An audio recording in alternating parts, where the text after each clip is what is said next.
ಈ ಬಗ್ಗೆ ಮಾತನಾಡೋದಕ್ಕೆ ಖುದ್ದು ಗೋಲ್ಡ್ ಸುರೇಶ್ ಅವರು ನಮ್ಮ ಜೊತೆ ದೂರವಾಣಿ ಸಂಪರ್ಕದಲ್ಲಿ. ಸರ್, 2017ರಲ್ಲಿ ಆಗಿರುವಂತಹ ವ್ಯವಹಾರ ಇದು. ಈಗ ಯಾಕೆ ಇದು ವಂಚನೆಯ ಆರೋಪ ಕೇಳಿ ಬರ್ತಾ ಇದೆ ಅಂತ ಹೇಳಿ? ಮೇಡಮ್ ನಮಸ್ಕಾರ. ನಮಸ್ತೆ ಸರ್, ಹೇಳಿ ಸರ್. ಮೊದಲಿಗೆ ನಾನು ನೀವು ಕೇಳಿದ್ರೆ ಯಾಕೆ ವಂಚನೆ ಆರೋಪ. ಮೇಡಮ್ ವಂಚನೆ ಅಂತ ಇಲ್ಲೆಲ್ಲೋ ಯಾರಿಗೂ ಮಾಡಿಲ್ಲ. ನಾನು ವಂಚನೆ ಮಾಡೋ ನೆಸೆಸಿಟಿನೇ ನನಗೆ ಯಾವುದೇ ತರದ್ ಇಲ್ಲ ಮೇಡಮ್. ಮತ್ತೆ ಇದು 2017ರಲ್ಲಿ ನಾವು ವ್ಯವಹಾರ ಮಾಡಿದ್ದು ನಿಜ, ಅವ್ರು ನಮಗೆ ದುಡ್ಡು ಕೊಟ್ಟದ್ದು ನಿಜ, ನಾವು ಅವ್ರಿಗೆ ಕೆಲಸ ಮಾಡಿಕೊಟ್ಟದ್ದು ನಿಜ. ಯಾಕಂದ್ರೆ ನಮ್ಗೆ ವ್ಯಕ್ತಿ ಹೆಂಗಿರ್ಬೇಕು ಅಂದ್ರೆ ವ್ಯವಹಾರದಲ್ಲಿ ತುಂಬಾ ಕ್ಲೀನ್ ಆಗಿ ನೀಟ್ ಆಗಿರ್ಬೇಕು ಮೇಡಮ್. ಆ ವ್ಯಕ್ತಿ ಹತ್ರ ನನಗೆ ಅವಾಗ ಕೆಲಸ ಮಾಡೋ ಟೈಮಲ್ಲಿ ತುಂಬಾ ಚೆನ್ನಾಗಿ ನಯವಾಗಿ ತುಂಬಾ ಚೆನ್ನಾಗಿ ನಮ್ಮ ಹತ್ರ ಮಾತಾಡಿದ್ರು. ತುಂಬಾ ಚೆನ್ನಾಗಿ ನಾವು ಅದನ್ನ ಒಪ್ಕೊಂಡು ನಾವು ಆಯ್ತು ಮಾಡ್ಕೊಡ್ತೀವಿ ಅಂತ ಹೇಳ್ಬಿಟ್ಟು ಕೆಲಸ ಮಾಡ್ಕೊಡ್ತೀವಿ ಅಂತ ಹೇಳ್ಬಿಟ್ಟು ನಾವು ಓಕೆ ಮಾಡಿದ್ವಿ.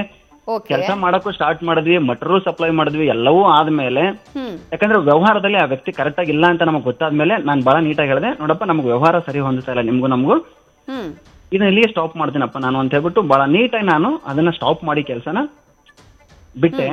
ಬಿಟ್ಟ ಮೇಲೆ ಅವಾಗ ಅವ್ರು ಏನ್ ಹೇಳಿದ್ರು, ಸರ್ ನಾವೇನ್ ದುಡ್ಡು ಕೊಟ್ಟಿದೀವಿ, ನಾವೇನ್ ಸಪ್ಲೈ ಮಾಡಿ ನೀವೇನ್ ಮಟೀರಿಯಲ್ ಸಪ್ಲೈ ಮಾಡಿದ್ರೆ ಅದ್ರ ಅಮೌಂಟ್ ನ ಮೈನಸ್ ಮಾಡ್ಕೊಂಡು ನಮ್ ದುಡ್ಡು ನಮ್ಗೆ ವಾಪಸ್ ಕೊಡಿ ಅಂತ ಹೇಳೋದಕ್ಕೆ ಅವರಷ್ಟು ದುಡ್ಡನ್ನ ನಮ್ಗೆ ಏನ್ ಕೊಟ್ಟಿದ್ರು, ನಾವೇನ್ ಕೆಲಸ ಮಾಡಿದ್ವಿ ಅಷ್ಟು ಅಮೌಂಟ್ ನ ಬಿಟ್ಟು ನೋಡಿದ ಎಲ್ಲಾ ಅಮೌಂಟ್ ನ ಅವ್ರಿಗೆ ಕೊಟ್ಟಿದ್ದೀನಿ. ಮತ್ತೆ ಒಬ್ಬ ವ್ಯಕ್ತಿ ಬರ್ಬೇಕು ಮೇಡಮ್ ಅಂತಂದ್ರೆ, ಒಬ್ಬ ವ್ಯಕ್ತಿ ಮೇಲೆ ಅಲಿಗೇಷನ್ ಮಾಡ್ತಾರೆ ಅಂತಂದ್ರೆ ಅದಕ್ಕೆ ಸರ್ಟನ್ ಟೈಮ್ ಅಂತ ಇರ್ತದೆ. ಅಗ್ರಿಮೆಂಟ್ ಮಾಡಿದ್ಮೇಲೆ ಅಗ್ರಿಮೆಂಟ್ ಗೆ ವ್ಯಾಲಿಡಿಟಿ ಅಂತ ಇರುತ್ತಲ್ವಾ, ಆ ವ್ಯಾಲಿಡಿಟಿ ಇರ್ಬೇಕಾದ್ರೆ ಎಲ್ಲಿ ಹೋಗಿದ್ರಿ ಇವ್ರು ಅವಾಗ? ಮತ್ತೆ ನಾನು ಸುಮಾರು ಅವ್ರು ಕೊಟ್ಟಿರೋ ಸ್ಟೇಟ್ಮೆಂಟ್ಗಳು, ಸುಮಾರು ಅವ್ರು ಕೊಟ್ಟಿರೋ ವಿಡಿಯೋಗಳು, ಸ್ಟೇಟ್ಮೆಂಟ್ ಬೈಟ್ಸ್ ಎಲ್ಲ ನೋಡ್ತಾ ಇದ್ದೆ ಮೇಡಮ್. ತುಂಬಾ ನೀಟಾಗಿ ಹೇಳಿದ್ದಾರೆ, ಆ ವ್ಯಕ್ತಿ ತುಂಬಾ ಬೆಳೆದಿದ್ದಾರೆ, ದುಡ್ಡು ಮಾಡಿದ್ದಾರೆ, ಇವಾಗ ನನ್ ಇಸ್ಕೋಬೇಕು ಕೇಳಬೇಕು ಅನ್ನಿಸ್ತಾ ಇತ್ತು ಅಂತ. ಇದ್ರ ಹಿಂದೆ ನೀಟಾಗಿ ನಾನು ಹೇಳ್ತಾ ಇದ್ದೀನಿ, ದುಡ್ಡು ಮನುಷ್ಯನಿಗೆ ಬೇಕಾಗಿರೋದು ಅಷ್ಟೇ. ಈಗ ಗೋಲ್ಡ್ ಸುರೇಶ್ ಅವರೇ, ಚಾನೆಲ್ ಸೆಟಪ್ಗೆ ನಿಮ್ ನಡುವೆ ಆದಂತಹ ವ್ಯವಹಾರ ಎಷ್ಟು, ಅವ್ರು ಎಷ್ಟು ಕೊಟ್ಟಿದ್ರು, ನೀವು ವಾಪಸ್ ಮಾಡಿದಿರಿ ಅಂತಾನು ಹೇಳ್ತಿದ್ದಾರೆ ಅವರು. ಎಷ್ಟು ವಾಪಸ್ ಆಗಿದೆ, ಇನ್ನೆಷ್ಟು ವಾಪಸ್ ಆಗ್ಬೇಕು ಅಂತ ಹೇಳಿ? ಮೇಡಮ್ ಆಕ್ಚುಲಿ ನಾವು ಅವ್ರು ನಮ್ಗೆ 14 ಲಕ್ಷಕ್ಕೆ ಅಗ್ರಿಮೆಂಟ್ ಆಗಿದ್ದು ನಿಜ. ಓಕೆ. 7 ಲಕ್ಷ ಅಮೌಂಟ್ ಕೊಟ್ಟಿದ್ದು ನಿಜ. ಓಕೆ. ಆಮೇಲೆ ನಾವು ಅವ್ರಿಗೆ ಒಂದು ಸಲ 2 ಲಕ್ಷ, ಒಂದು ಸಲ 50,000, ಒಂದು ಸಲ 2 ಲಕ್ಷ ಇಷ್ಟು ಅಮೌಂಟ್ ನಾವು ಕೊಟ್ಟಿದೀವಿ ಅವ್ರಿಗೆ. ಓಕೆ. ಇನ್ನು ಉಳಿದೋದಕ್ಕೆ ಯಾಕಂದ್ರೆ ನಾವು ಮಟೀರಿಯಲ್ ಸಪ್ಲೈ ಮಾಡಿದ್ವಿ, ನಾವು ಕೆಲಸ ಮಾಡಿದ್ವಿ, ಅಷ್ಟು ಅಮೌಂಟ್ ನಾವು ಮೈನಸ್ ಮಾಡ್ಕೊಂಡು ನೀನ್ ಏನ್ ಅಮೌಂಟ್ ಕೊಡ್ಬೇಕಾಗಿತ್ತು ಅಷ್ಟು ಅಮೌಂಟ್ ಅವ್ರಿಗೆ ಕೊಟ್ಟು ನಾವು ಬಹಳ ನೀಟಾಗಿ ಕ್ಲಿಯರ್ ಮಾಡ್ಕೊಂಡು 2018ಕ್ಕೆ ನಾನು ಕ್ಲಿಯರ್ ಮಾಡ್ಕೊಂಡಿದ್ದೀನಿ ಇದನ್ನ. ಅಲ್ಲ, ಅದ್ಯಾವ್ದೋ ಮುಂಬೈ ಲೊಕೇಶನ್ ಕಳ್ಸಿದ್ದಾರೆ, ಅಲ್ಲಿಗೆ ಬರೋದಕ್ಕೆ ಹೇಳಿದ್ದಾರೆ ಅಂತೆಲ್ಲ ಹೇಳ್ತಿದಾರಲ್ಲ ಮೇಡಮ್. ಇವಾಗ ನನಗೆ ಗೊತ್ತಿಲ್ಲ, ನನಗೆ ನಾನು ಬಿಗ್ ಬಾಸ್ ಇಂದ ಬಂದ್ಮೇಲೆ ನನಗೆ ಫೋನ್ ಮಾಡಿದ್ರು, ಬೇರೆ ಅವರ ಕಡೆಯಿಂದ ಫೋನ್ ಮಾಡಿಸಿದ್ರು. ನಾನು ಒಂದೇ ಮಾತಾಡಿದೆ, ಎಲ್ಲವನ್ನೂ ಅವತ್ತೇ ಕ್ಲಿಯರ್ ಮಾಡಿದೀನಿ, ಇವತ್ತು ನಾನು ಯಾವ್ದು ಅವ್ರಿಗೆ ಕೊಡಂಗಿಲ್ಲ ಅಂತ ಹೇಳಿದ್ರು ಕೂಡ, ಸರ್ ನಾವು ನಿಮ್ಮನ್ನ ಬಂದು ಡೈರೆಕ್ಟ್ ಆಗಿ ಭೇಟಿ ಮಾಡ್ಬೇಕು ಅಂತಂದಾಗ, ಯಾಕಂದ್ರೆ ನಾನು ಬಿಸ್ನೆಸ್ ಮ್ಯಾನ್ ಮೇಡಮ್, ನಾನು ಒಂದೇ ಕಡೆ ಕೂತ್ಕೊಳಕ್ ಆಗಲ್ಲ. ಎಲ್ಲಿದ್ರೆ ನಾವು ಬರ್ತೀವಿ ಅಂದಾಗ ನಾನು ಮುಂಬೈಯಲ್ಲಿ ಇದನ್ನ ಬನ್ನಿ ಅಂತ ಹೇಳಿದೆ, ಅದ್ರಲ್ಲಿ ಏನ್ ತಪ್ಪಿದೆ ನಾನು ಹೇಳಿದ್ರಲ್ಲಿ? ಅಂದ್ರೆ ವಾಪಸ್ ಕೊಡ್ತೀವಿ, ಇನ್ನ ಹಣ ವಾಪಸ್ ಕೊಡೋದಿದೆ ಬನ್ನಿ ಅಂತ ಹೇಳಿರೋದಲ್ಲ. ವಾಪಸ್ ಕೊಡ್ತೀನಿ ಅಂತ ನಾನು ಎಲ್ಲೂ ಪ್ರಾಮಿಸ್ ಮಾಡಿಲ್ಲ. ಯಾಕಂದ್ರೆ ಅವತ್ತೇ ಕ್ಲಿಯರ್ ಮಾಡಿದೀನಿ, 2018ರಲ್ಲಿ ಕ್ಲಿಯರ್ ಮಾಡಿದವನು, ಮತ್ತೆ ನಾನು ಇವಾಗ ಹೆಂಗ್ ನಾನು ಕಮಿಟ್ಮೆಂಟ್ ಕೊಡ್ತೀನಿ ಅಲ್ವಾ? ಇಷ್ಟೇ ಮೇಡಮ್. ಇದಕ್ಕೆ ನಾನು ನನ್ನ ಹೆಸರನ್ನ ತೇಜೋವಧೆ ಮಾಡ್ತಾ ಇದ್ದಾರೆ, ಅದಕ್ಕೆ ನಾನು ಏನೇನು ಕೋರ್ಟ್ ಮೆಟ್ಲು ಹತ್ತಿ ನಾನು ಏನೇನು ಆಕ್ಷನ್ ತಗೋಬೇಕು ನಾನು ಆಕ್ಷನ್ ತಗೊಳಕ್ ರೆಡಿ ಆಗಿದ್ದೀನಿ, ಅದನ್ನ ಮಾಡ್ತೀನಿ ಮೇಡಮ್ ನಾನು.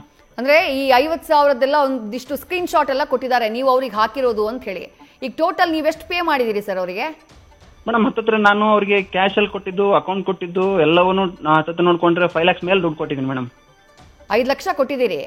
5 ಲಕ್ಷ ಮೇಲೆ ಕೊಟ್ಟಿದ್ದೀನಿ ನಾನು. 5 ಲಕ್ಷ ಮೇಲೆನೆ ಕೊಟ್ಟಿದ್ದೀರಿ, ಅವ್ರು ಇನ್ನ 4 ಲಕ್ಷ ಬ್ಯಾಲೆನ್ಸ್ ಇದೆ ಅಂತ ಹೇಳ್ತಾ ಇರೋದು ಮೇಡಮ್. ಅದಕ್ಕೆ ಹಂಗೇನೋ ಇದು ಡಾಕ್ಯುಮೆಂಟ್ ಇದ್ರೆ ಕೋರ್ಟಿಗೆ ತಂದು ಪ್ರೆಸೆಂಟ್ ಮಾಡಲೇ ಬಿಡಿ ಮೇಡಮ್, ನೋಡ್ಕೊಳ್ಳೋಣ. ಅಂದ್ರೆ ನಿಮ್ ಕಡೆಯಿಂದ ಯಾವುದೇ ರೀತಿಯಾದಂತಹ ದೋಖಾ ಆಗಿಲ್ಲ, ವಂಚನೆ ಆಗಿಲ್ಲ ಅಂತ ಹೇಳ್ತೀವಿ ಮೇಡಮ್. ಆತರ ಮಾಡೋ ಅವಶ್ಯಕತೆ ನನಗಿಲ್ಲ. ಮತ್ತೆ ಆತರ ಅದೇನಾದ್ರು ಇಂಟೆನ್ಷನ್ ನನಗಿದ್ರೆ ಇಷ್ಟು ದಿನದಲ್ಲೇ ಬರ್ಬೇಕಾಗಿತ್ತು ಮೇಡಮ್. ಅವ್ರು 8 ವರ್ಷ ಕಾಯೋ ಅವಶ್ಯಕತೆ ಇರ್ಲಿಲ್ಲ ಮೇಡಮ್. 8 ವರ್ಷ ಕಾಯೋ ಅವಶ್ಯಕತೆ ಇರ್ಲೇ ಇಲ್ಲ ಅವ್ರು ಆಕ್ಚುಲಿ. ಅದೇ ಅದೇ ಅವತ್ತೇ ಬರ್ಬೇಕಾಗಿತ್ತು. ಇವಾಗ ಯಾಕೆ ಬರ್ತಿದ್ದಾರೆ ಹಾಗಾದ್ರೆ ನಿಮ್ ಪ್ರಕಾರ? ಇವಾಗ ಯಾಕೆ ಬರ್ತಿದ್ದಾರೆ ನೀವ್ ಹೇಳಿ ಮೇಡಮ್. ನಿಮ್ಗೆ ಎಲ್ರಿಗೂ ಕಣ್ಣು ಮುಂದೆ ಬಹಳ ನೀಟಾಗಿ ಕಾಣಿಸುತ್ತೆ. ಅಂದ್ರೆ ನಿಮ್ಗೆ ಇದ್ರ ಹಿಂದೆ ಯಾರಾದ್ರೂ ಇದಾರೆ ಅಂತ ಅನ್ಸುತ್ತಾ? ಆತರ ಏನಾದ್ರೂ ಅನುಮಾನ ಇದೆಯಾ ನಿಮ್ಗೆ? ಮೇಡಮ್ ನೋಡಿ ಮೇಡಮ್, ಬೆಳೆದ ಮೇಲೆ ತುಂಬಾ ಜನ ಬರ್ತಾರೆ, ದುಶ್ಮನ್ಗಳು ಇರ್ತಾರೆ, ಸ್ನೇಹಿತರುಗಳಾಗುವಂತವ್ರು ಇರ್ತಾರೆ. ನಾನು ಯಾರಿದಾರೋ ಯಾರಿಲ್ಲ ಅದು ಯಾವ್ದು ನಾನು ಇವಾಗ ನೋಡಲ್ಲ. ನಾನು ಅದೆಲ್ಲವನ್ನು ಕೂಡ ನಾನು ಕೋರ್ಟ್ ಅಲ್ಲೇ ನೋಡ್ಕೊಂತೀನಿ. ನನಗೆ ನ್ಯಾಯ ದೇವತೆ ಮೇಲೆ ನಂಬಿಕೆ ಇದೆ. ನಾನು ಕೋರ್ಟಲ್ಲಿ ಹೋಗಿ ಕೋರ್ಟಲ್ಲೇ ನಾನು ಏನಿದೆ ಅದನ್ನ ಫೈಟ್ ಮಾಡಕ್ ನಾನು ರೆಡಿ ಇದ್ದೀನಿ ಮೇಡಮ್. ಆ ಕೆಲಸ ನಾನು ಮಾಡ್ತಾ ಇದ್ದೀನಿ madam. Right sir, right sir. Thank you gold Suresh ಅವರೇ, ನ್ಯೂಸ್ ಫಸ್ಟ್ ಜೊತೆ ಮಾತನಾಡಿದ್ದಕ್ಕೆ. ಇದು ಗೋಲ್ಡ್ ಸುರೇಶ್ ಅವರ ವರ್ಷನ್. ಎಲ್ಲವೂ ಕೂಡ ಕ್ಲಿಯರ್ ಆಗಿದೆ ಆಲ್ರೆಡಿ. ಕೊಡಬೇಕಾಗಿದ್ದಂತಹ ಅಷ್ಟು ಹಣವನ್ನ ಕೊಟ್ಟಾಗಿದೆ. ಮತ್ತೊಂದಿಷ್ಟು ಮೆಟೀರಿಯಲ್ಸ್ನ ನಾವು ಸಪ್ಲೈ ಮಾಡಿದ್ವಿ. ಆ ಉಳಿದಂತಹ ಹಣ ಅವ್ರು ಏನು ಹೇಳ್ತಿದ್ದಾರೆ ಅದು ಆ ಮೆಟೀರಿಯಲ್ಸ್ಗೆ ಸರಿ ಹೋಗುತ್ತೆ. ಅಲ್ಲಿಗೆ ಅವರ ವ್ಯವಹಾರನೇ ಮುಗ್ದು ಹೋಗಿದೆ. ಇದು ಹಿಂದೆನೇ ಕ್ಲಿಯರ್ ಆಗಿರುವಂತಹ ವ್ಯವಹಾರ. ಆದ್ರೆ ಈಗ ಯಾಕೆ ಬಂದು ಈ ರೀತಿ ನಾನು ದೋಖಾ ಮಾಡಿದ್ದೀನಿ, ವಂಚನೆ ಮಾಡಿದ್ದೀನಿ ಅನ್ನುವಂಥ ಆರೋಪ ಮಾಡ್ತಿದ್ದಾರೋ ಗೊತ್ತಾಗ್ತಾ ಇಲ್ಲ. ಬಟ್ ಎಲ್ಲವೂ ಕೂಡ ಮುಗ್ದು ಹೋಗಿದೆ. ಇದರ ವಿರುದ್ಧ ಬೇಕಿದ್ರೆ ಅವರು ಕೋರ್ಟಿಗೆ ಹೋಗ್ಬಿಡ್ಲಿ, ನಾನು ಕೊಡೋದನ್ನೆಲ್ಲ ಕೊಟ್ಟಿದ್ದೀನಿ, ಎಲ್ಲವನ್ನ ಕ್ಲಿಯರ್ ಮಾಡಿದ್ದೀನಿ, ಬೇಕಿದ್ರೆ ಅವರು ಕೋರ್ಟ್ಗೆ ಹೋಗ್ಬಿಡ್ಲಿ ಅಂತ ಹೇಳಿ ಗೋಲ್ಡ್ ಸುರೇಶ್ ಅವರು ನ್ಯೂಸ್ ಫಸ್ಟ್ ಜೊತೆ ಮಾತನಾಡುವಂತಹ ಸಂದರ್ಭದಲ್ಲಿ ತಮ್ಮ ವಿರುದ್ಧ ಕೇಳಿ ಬಂದಿರುವಂತಹ ಆರೋಪಗಳಿಗೆ ಸ್ಪಷ್ಟನೆಯನ್ನ ಕೊಡುವಂತಹ ಕೆಲಸವನ್ನ ಮಾಡಿದ್ದಾರೆ.